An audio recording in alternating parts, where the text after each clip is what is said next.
बिस्मिल्लाहिर्रहमानिर्रहीम। अस्सलाम वालेकुम दोस्तों, मेरा नाम वारिस महमूद है।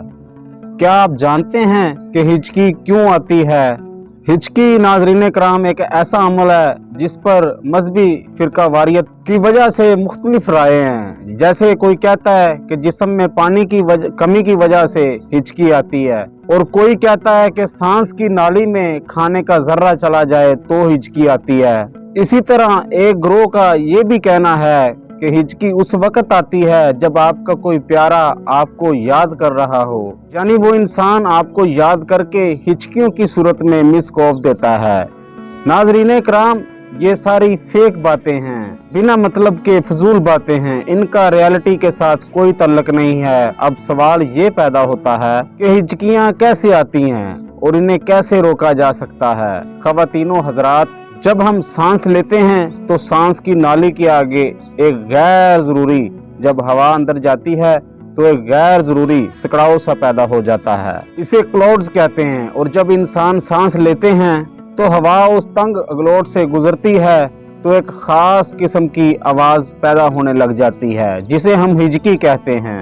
नाज़रीन कराम, माहिरीन तिब के मुताबिक सांस की नाली में ग्लोट्स पैदा होने की और भी कई वजूहात हैं। उनका ये कहना है कि अगर हम तेजी से खाना खाएं या खाना खाने के बाद हम पानी पी लें तो भी ये ग्लोट्स पैदा हो जाते हैं, बन जाते हैं। या खाने को सही चबा कर ना खाएं तो हिचकी आना शुरू हो जाती है। इसीलिए हकीम लुकमान ने कहा था कि खाने के बाद जहर का इस्तेमाल करना बहुत अच्छा है, लेकिन पानी ना पिया जाए, क्योंकि ये बहुत सी बीमारियों को पैदा करता है। बहरहाल दोस्तों, अब देखते हैं कि इसकी तिब्बी अमदाद क्या है और माहिरीन के मुताबिक हिचकी रोकने का क्या अमल है।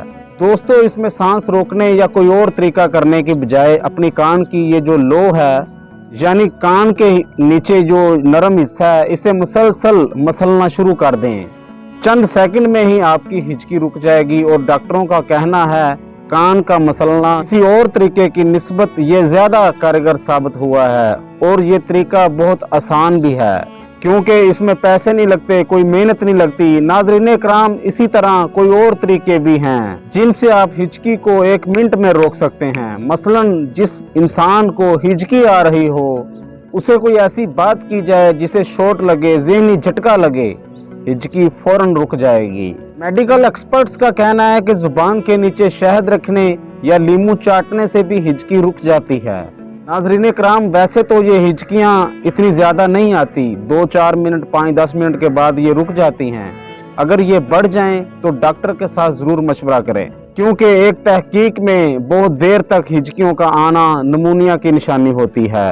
एक तहकीक के मुताबिक ज़हनी तनाव की वजह से भी हिचकियाँ आना शुरू हो जाती हैं। इस सूरत में आपको एक्सरसाइज करनी चाहिए या किसी से बातचीत करनी चाहिए। अगर ये वीडियो आपको अच्छी लगी हो तो दूसरों के साथ ज़रूर शेयर कीजिएगा। अपना और अपने साथ जुड़े रिश्तों का ख्याल रखिएगा। अल्लाह निगहबान।